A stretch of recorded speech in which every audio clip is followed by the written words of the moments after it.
Spoštovane gledalke, spoštovani gledalci, lep pozdrav iz studia Idrijskih novic. Tema današnje oddaje Aktualno je gradnja otroškega vrtca v Spodnji Idriji. V goste smo povabili Branka Lapajneta, podžupana in občinskega svetnika, ki je odgovoren za izvedbo te investicije. Prav lepo pozdravljeni, gospod podžupan. Ja, en lep dober dan vsem skupaj. Začniva kar z najbolj perečim vprašanjem, kdaj bo nov otroški vrtec odprt?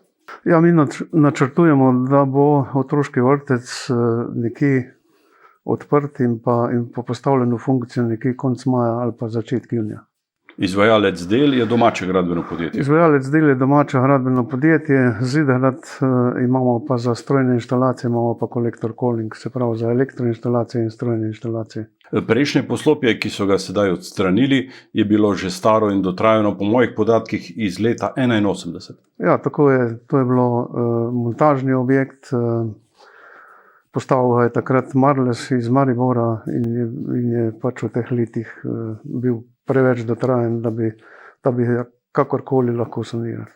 Pred 2 letoma je bila javnost hudo vznemirjena zaradi cen. Govorilo se je celo o 5 milijonih, ki naj bi jih občina dala za ta objekt. Ja, res je. Cena je pač bila nekoliko više tudi zaradi same situacije, zaradi mogoče malo bolj, bom rekel, zahtevnega objekta, kot bi bil ta objekt recimo nekje na neki lokaciji, kjer je malo več ravnine ali pa malo več tega prostora.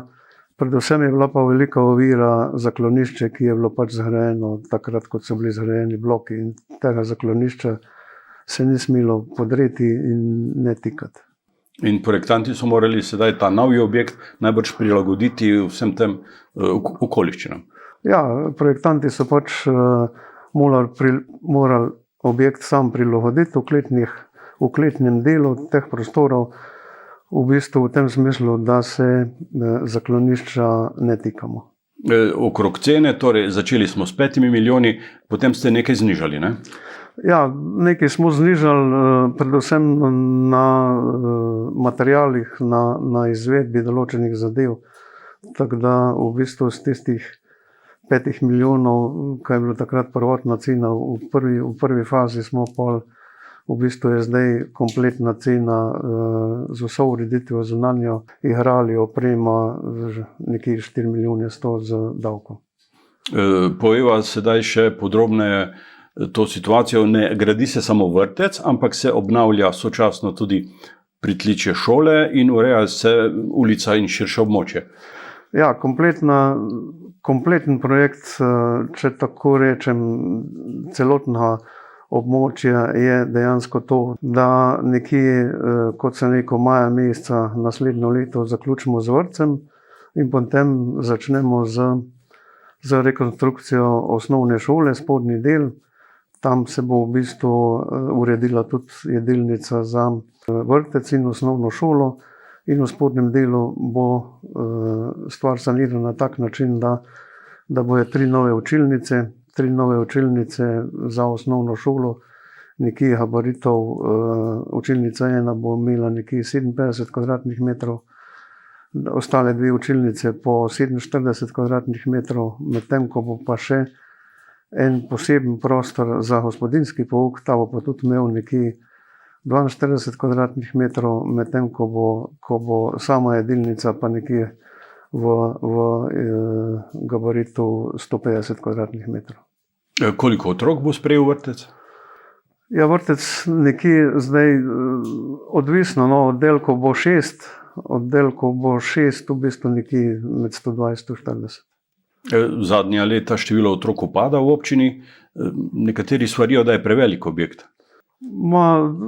Mislim, da ni prevelik, da vse ti, kako bom rekel, prostore, ki imamo zdaj zasedene tudi v osnovni šoli, recimo v Idriji in pa drugje, bo s to reorganizacijo oziroma s to stavbo stvar naredila tako, da bo lahko na tem mestu v bistvu večina, plus tisti, kar so v Idriji.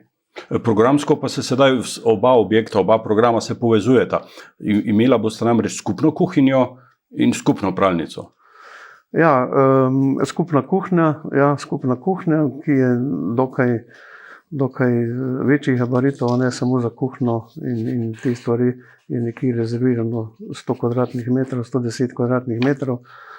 Medtem ko v spodnjih okletnih prostorih, v okletnem delu je v bistvu priprava hrane, več ali manj priprava hrane, arhiv za vrtec, za vse vrtce in pa tudi pralnica za vse vrtce in verjetno tudi za šolo. Še pred začetkom gradnje so stanovalci bližnjih blokov tarnali nad težavami zaradi parkiranja. Bo ta nova ureditev šla prebivalcem kaj bolj na roko? Ja, glede samega prostora je, bom rekel, je omejeno, ne. Mi sicer v sklopu tega območja zdaj urejamo tudi šolsko ulico, ne, se pravi ta promet, ki bo potem veljal za to območje in v tem primeru bo dodatnih 24 parkirnih mest. Bo ta prometna ureditev vključevala tudi to zamisel, da bi naredili novo povezavo na krožišče na Keltiko? V tem trenutku ne, ker to je zdaj rešitev samo za ta del šolske ulice, Mladinske ulice in pa dela osnovne šole in pa vrtca. To bo v bistvu enosmerni promet, pač z vstopom na Mladinsko ulico in izvozom preko šolske ulice. Vhod in izhod iz vrtca bo na podobni lokaciji, kot je bil do zdaj? Ja, na zgornji strani, glavni vhod bo na zgornji strani oziroma tam bo zdaj en tak velik plato, kjer bo vhod, v bistvu glavni vhod in za vrtec in za osnovno šolo. Stari prehod med šolo in vrtcem pa ste zaprli? Tega prehoda ni več, v bistvu je pa ta pot nekje med blokom in vrtcem, no. Ampak to je bolj, ni, bom rekel, pot, ki se uporablja, ampak je to bolj zasilna pot. Zaklonišče ostaja v enakih gabaritih. Ga je moč uporabljati tudi za kaj drugega?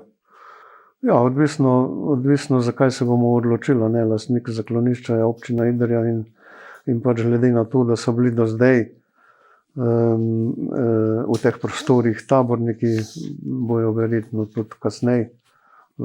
To še se nismo odločili. Kar se pa tiče samega zaklonišča, bomo tudi določeno opremo posodobili oziroma zamenjali in pa tiste osnovne stvari, ki jih pač moramo, kar se tiče elektroinštalacij, narediti na novo, to bomo tudi naredili. Otvoritev torej v maju prihodnje leto? Ja, tako. Gospod Branko Lapajne, prav lepa hvala za obisk v našem studiu in za ta pogovor. Hvala tudi vam za vaše povabilo. Vam, spoštovane gledalke in gledalci, pa hvala za pozornost.